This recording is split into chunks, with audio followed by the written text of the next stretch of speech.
All right, we're going to get started. Thanks everybody for coming out. Do I have a motion to reconvene the regular session? All in favor? Opposed? That motion carries. Please stand for the pledge of allegiance. To the flag of the United States of America, and to the republic for which it stands, one nation, under God, indivisible, with liberty and justice for all.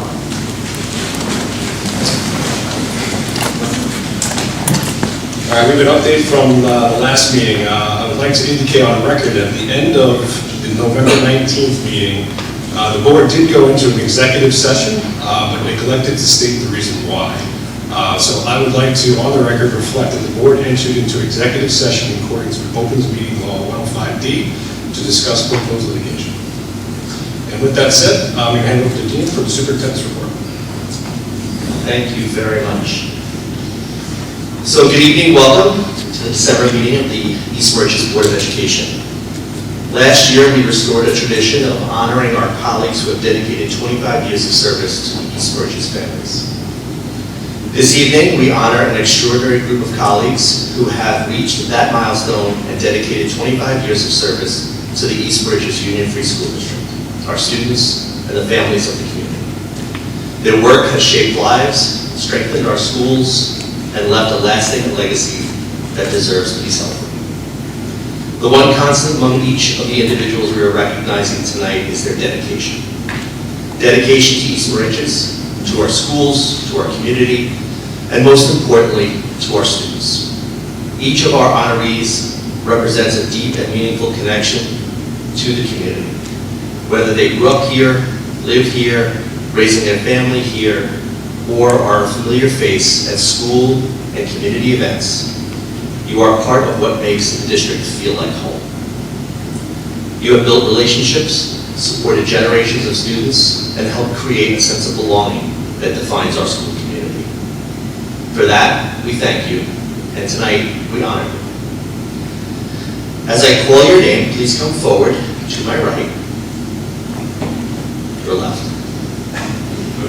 Mr. Bader-Walter and the members of the Board of Education will present you with a plaque as a token of our appreciation for your dedication and contributions to the East Moriches schools. After all the honorees are introduced, we will take a group photo to commemorate this special moment.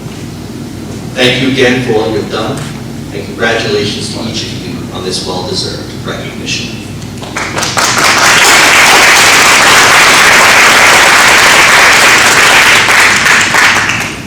I do think it's mean that Ms. Ike puts together this PowerPoint of pictures that goes through the different moments of everyone's life. So, don't do it.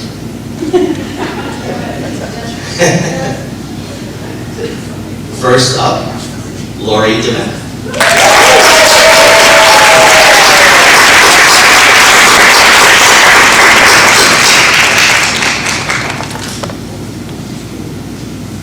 Next, Laura Ellis.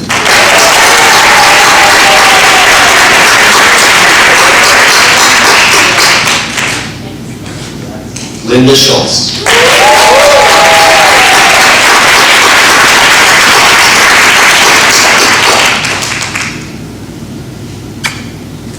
Christopher Nielsen.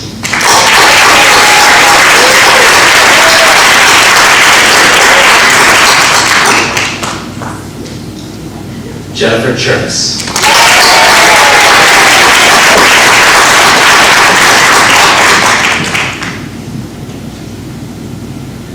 And finally, Kelly Wilson.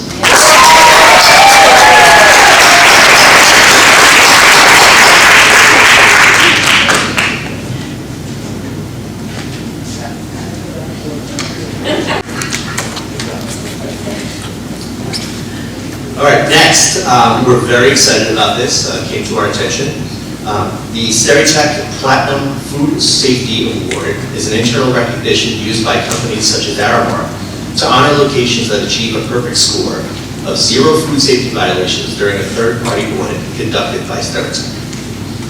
The Platinum rating is the highest possible score in this specific program exceeding typical Department of Health expectations, and demonstrating an exceptional commitment to food safety and hygiene standards.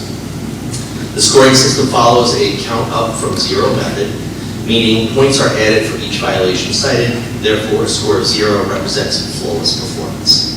This award serves as recognition and to recognize outstanding results and reinforce a strong culture of food safety within the organizations that participate. I would like to take this time to honor our middle school food service team and ask them to come forward when their name is called on their recognition of a Platinum Food Service Safety Award.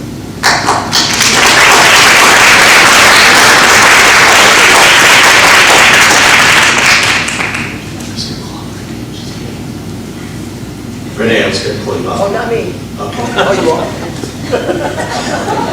I can't call Renee up. Renee is the general manager. She's in the back if you want to speak to her afterwards. Jeanette Collier, our food service director.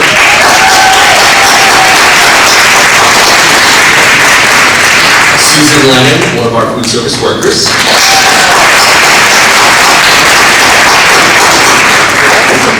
So unfortunately, 2 of our other members weren't able to be here, which is Kayla Meehan, which is our food service clerk, as well as Sandra D'Ambrosia, our lead cook.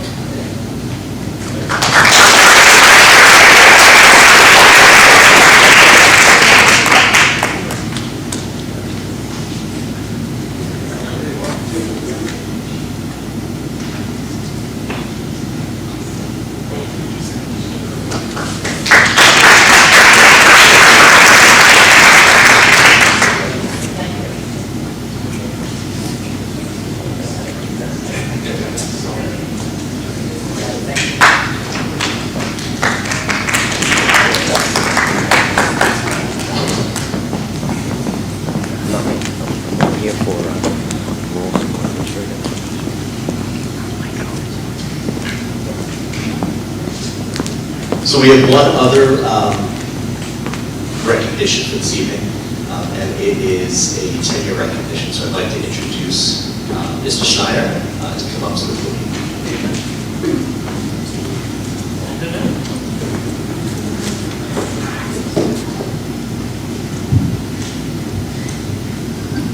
All right, good evening. It is my pleasure tonight to recognize Jean Marie Earl as she is being recognized for 10 years. She's being recommended for tenure as a teaching assistant. Jean Marie began her career working in the self-contained classroom at the elementary level, spent 2 years supporting students at the middle school, and has since returned back to the elementary setting. Across each role, she has shown an unwavering commitment to students, especially those in our special classes and those with the highest needs.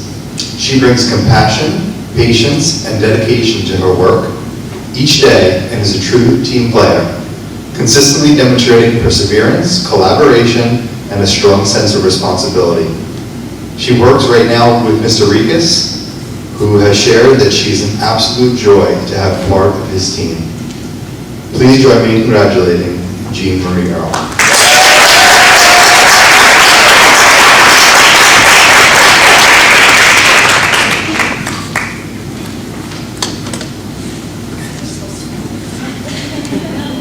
So just 2 other updates for the board. One is about our 2025-26 New York State accountability determinations. I'm pleased to share that on Tuesday, November 25th, the New York State Education Department released its preliminary 25-26 accountability determinations. And our district, as well as all of our schools, have identified as local support and improvement. This is the most positive accountability status available. These determinations are based on multiple performance indicators for the prior school year, including achievement and growth on the New York State assessments, attendance, and English language proficiency for all student groups. Our performance places us in the state's most favorable category, reflecting stability, sound instructional practice, and a positive impact of our staff's consistent efforts. This is a significant accomplishment for our entire school community. While this designation is extremely positive, our administrative team, along with our staff, We'll continue to review our data to celebrate our strengths and strategically target areas for continued growth. Maintaining this status aligns directly with our multi-year goals and reflects the district's commitment to providing high-quality instruction and outstanding opportunities for our students. So, congratulations.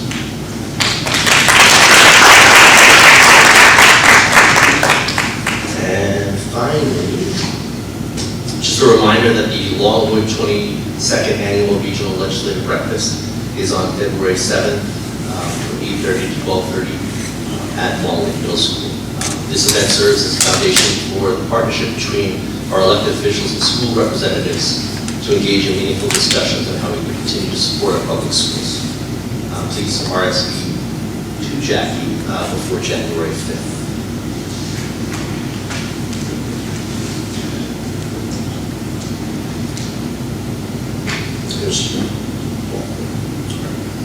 Awesome. Thank you, Dan. All right, moving on, public comments. Any public comments regarding specific board action items? I believe we have one from Mr. Salmon.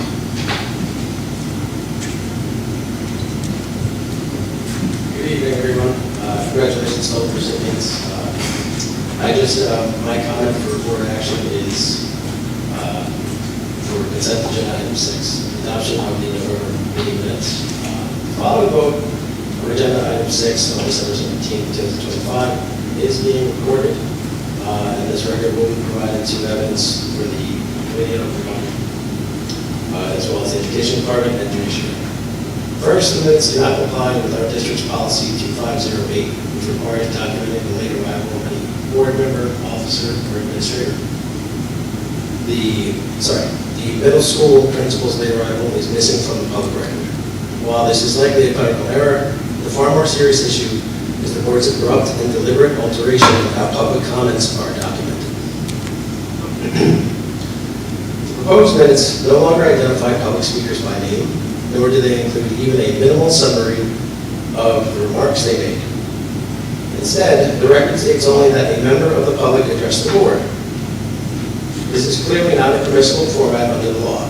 The body's own policies require a summary of any significant discussion and recognizes the need for recording opinions that are critical of the board. New York State Public Officers Law, subsection 106, requires that minutes contain a record or summary of all matters discussed, and the Committee on Open Government has repeatedly stated that minutes must reflect the substance of public comments. Reducing the record to generic content-free statements is something the COOG has explicitly condemned as sanitizing the public record, something I've mentioned in the past. The timing of the shift is immediately after multiple transparency concerns were raised and after the board was provided with COOG opinions and case law, so we'll move toward less transparency. At this point, the board is on clear notice that these minutes are legally deficient. Therefore, adopting them as written would no longer be a mere oversight. It would be a knowing and willful act, taken with full awareness that the minutes do not comply with the law. That is the definition of willfulness under the Open Meetings Law and for purposes of an Article 78 review. Accordingly, I formally request that the board not adopt the November minutes in their current form. Approval would constitute a voluntary and willful violation of the law. Correction is simple. Restore the names of the public speakers, restore the summaries of their comments, and restore compliance with all sections of Open Meetings Law. Any member of the board that knowingly violates the state Public Officers Code of Ethics law can expect to be held liable for civil and or monetary penalties. Any board that violates that law can expect to have sanctions placed, including nullification of board action. The public is entitled to lawful, accurate minutes as well as a transparent district government, and I am here to ensure that we have it. Thank you.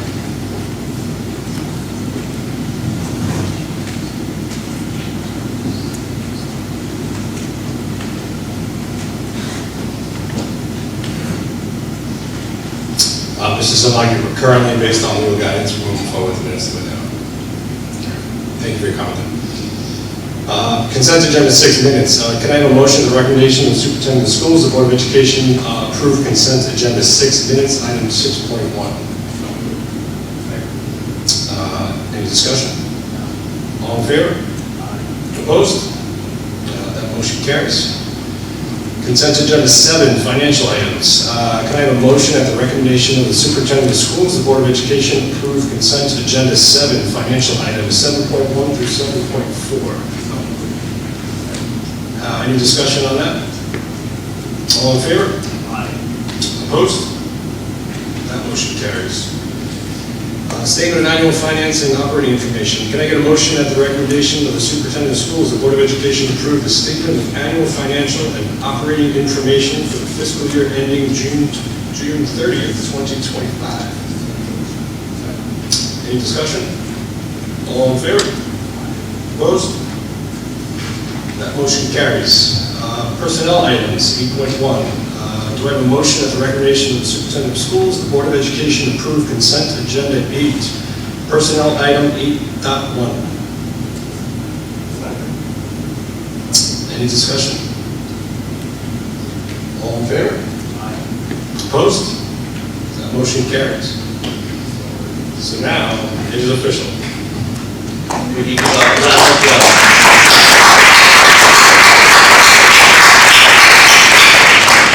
So technically, it's when you walk in the building tomorrow morning, but we don't have to be. Excellent. Congrats again. Consent agenda 9. Can I have a motion at the recommendation of the superintendent of schools, the Board of Education approve consent agenda 9, contracts, item 9.1? Discussion? All in favor? Opposed? That motion carries. Policies, some updated policies here, 10.1, 2, 3, and 4. This is regarding fundraising, student records, student privacy, and substitute teachers. We've updated some of our policies with some legal, New York State legal things that needed to be in there. Nothing really changed except the standards that need to be in there. So can I have a recommendation that the superintendent of schools, the Board of Education approve consent agenda 10, policy items 10.1 through 10.4? Discussion? All in favor? Opposed? That motion carries. Other business, do I have a motion, the recommendation of the superintendent of schools, the Board of Education approve consent agenda 11, other business items 11.1 through 11.2? Discussion? All in favor? Opposed? That motion carries. Let's see, 11.3, school issued credit card. Do I have a motion at the recommendation of the superintendent of schools, the Board of Education authorize Art Stewart, head custodian, use of a school issued credit card for the 25-26 school year? So this is... So this is it's a WEX fuel card, so that you can fuel the district units. Seems pretty important. But we How is he paying without this card? So generally, it's something that we would now include in our July position. Okay. This is a recognition for Art. Gotcha, okay, excellent. All in favor? Opposed? That motion carries. Next up, Frost Valley. Do I have a motion at the recommendation of the superintendent of schools, the Board of Education authorizes the grade 7 overnight field trip to Frost Valley from March 11, 2026 through March 13th, 2026? Any discussion? All in favor? Opposed? That motion carries. Washington, D.C., do I have a motion at the recommendation of the superintendent of schools, the Board of Education authorizes the grade 8 overnight field trip to Washington, D.C. from March 31st, 2026 through April 2nd, 2026? Discussion?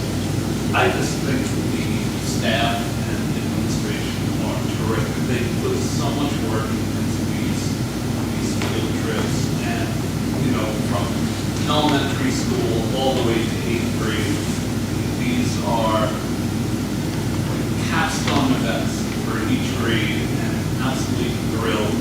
Really, really appreciate the support. In agreement. All in favor? What's that?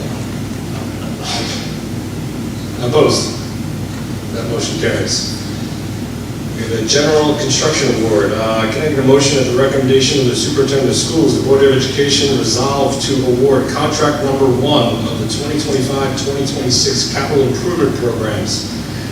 SED number 58023402000124 to ACL Construction Corp. of 30A Gleam Street, West Babylon, New York, in accordance with the recommendations of John A. Grillo, architect, PC, dated December 2nd, 2025. Hang on a second, we're going to talk a little bit about this. We're having some work location, middle school interior reconstruction done, some ceiling and lighting replacements, asbestos ceiling and more lighting replacements, and then finally we have a total bid and alternates.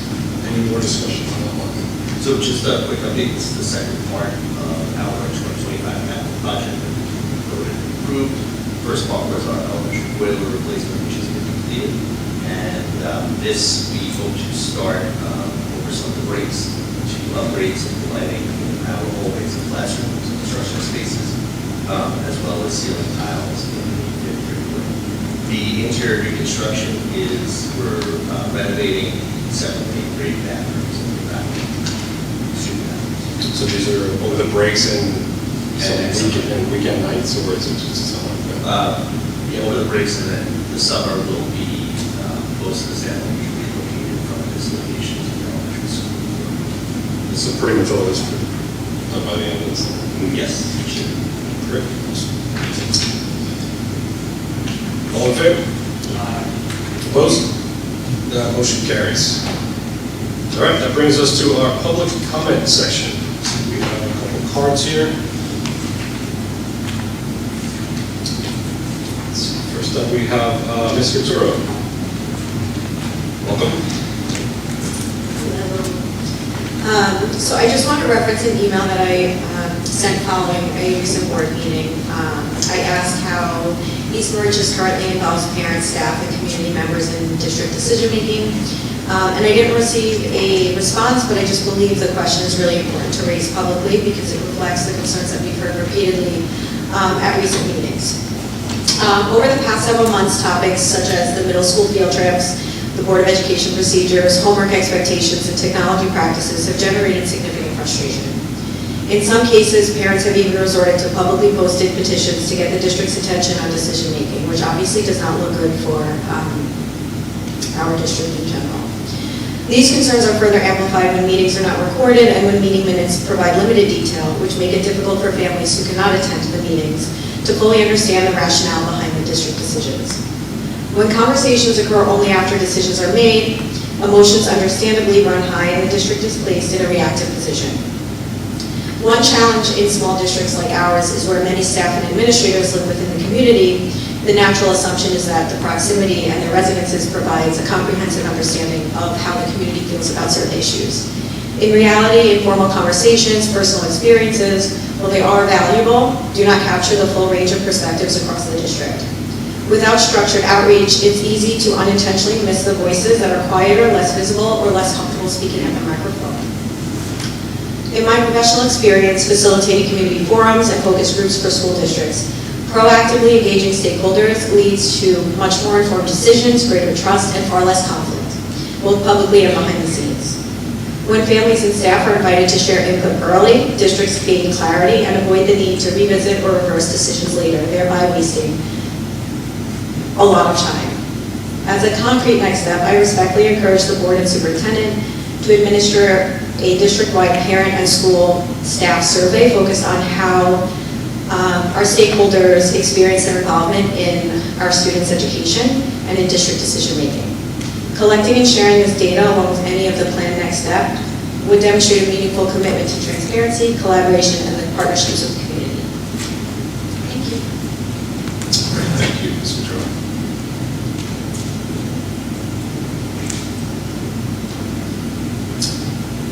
All right, next up we have Mr. Newton.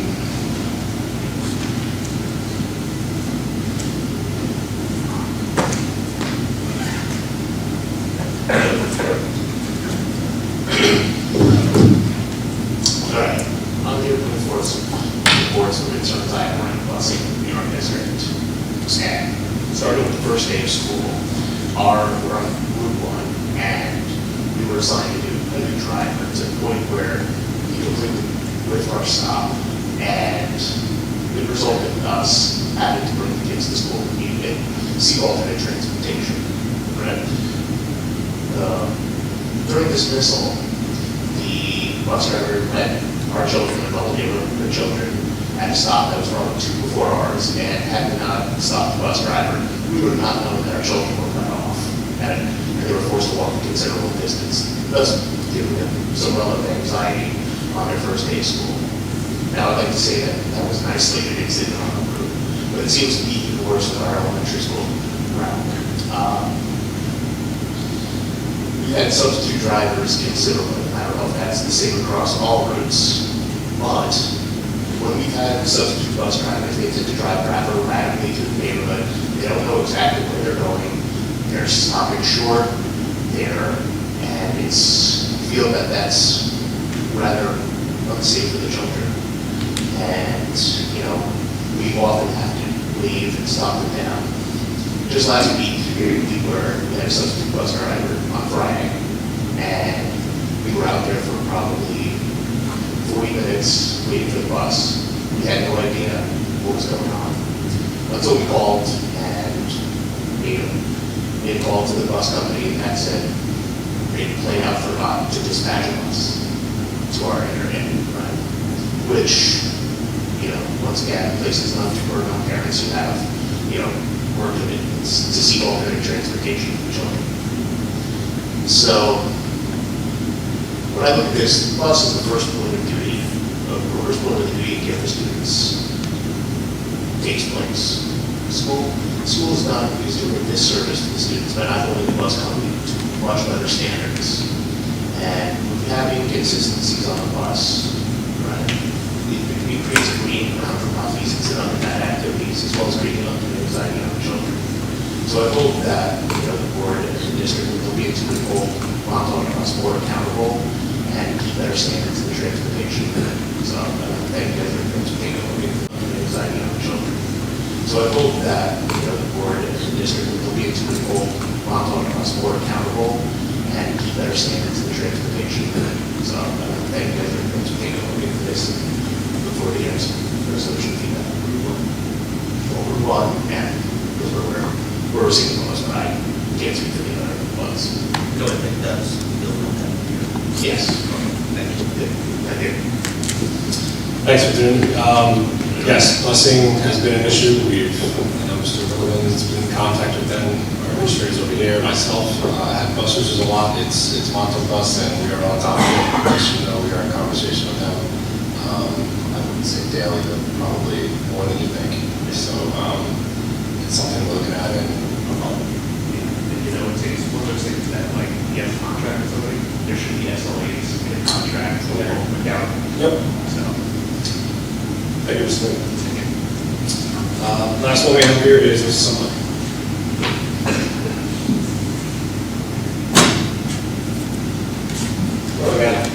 So basically, I just wanted to follow up. Where should I address the board members? So Ms. Benedetto, I agree with you, and I think the district does a great job with these trips, the teachers, the administrators, and they're important. I think they're really important to the kids, and I think they're important to the families, especially the ones on a transplant. But I know a lot of people that are locals, they've 3-4 generations in this town. You know, you can see them on the wall outside.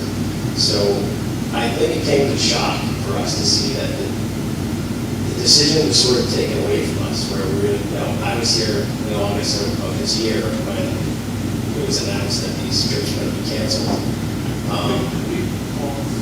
Because when they came to present that, you were here when we had that dialogue, that it wasn't something that was aligned with what we wanted, and there was a change, and there was, I think, working with the administration and staff and the boards kind of like resulted in that change. It seemed to me that the wheels were already turning, like it was already going in that direction, and that's what like surprised me about how it's framed. I mean, to me, it seemed like that change was, it was just desperate.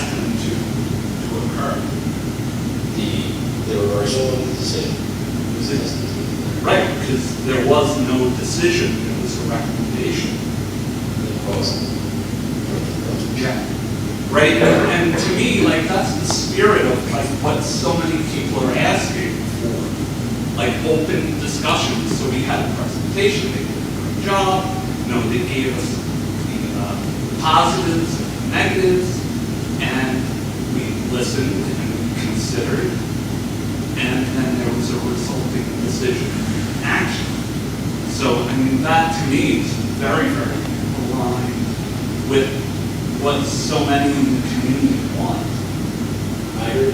I think you all people were very open at that meeting. You know, with that being said, it was sort of taken, if you want to restart,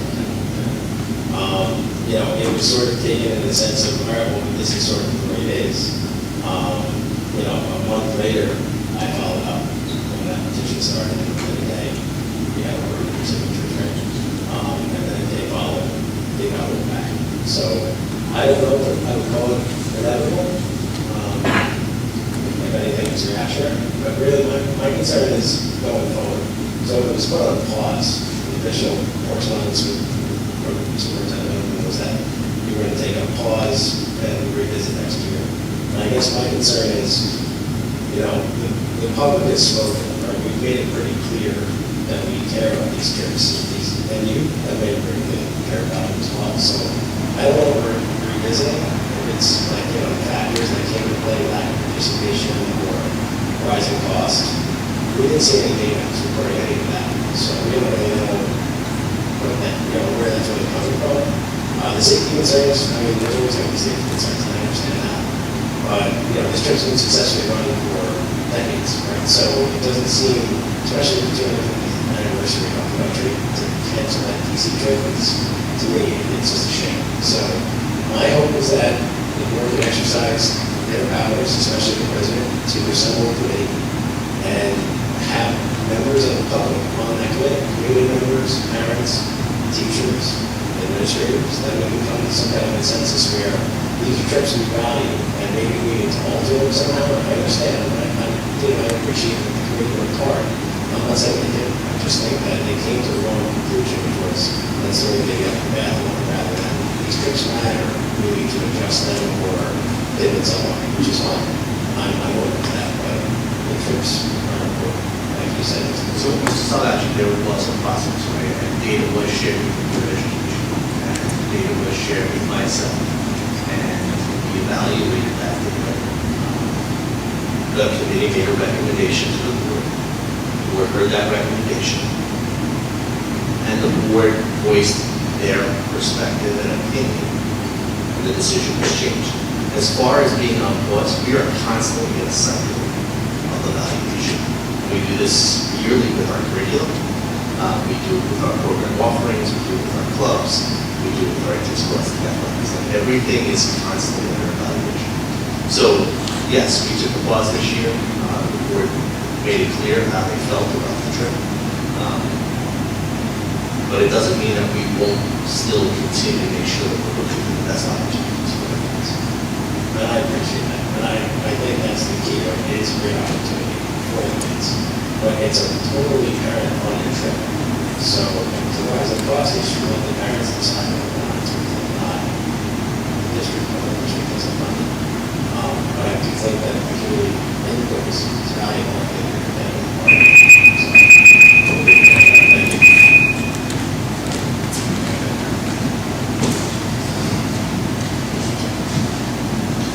Before we close out, end of the year, this year flew by. Just want to wish everyone a Merry Christmas, Happy Hanukkah, Happy New Year. We'll see you in the new year. Do I have a motion to adjourn the meeting?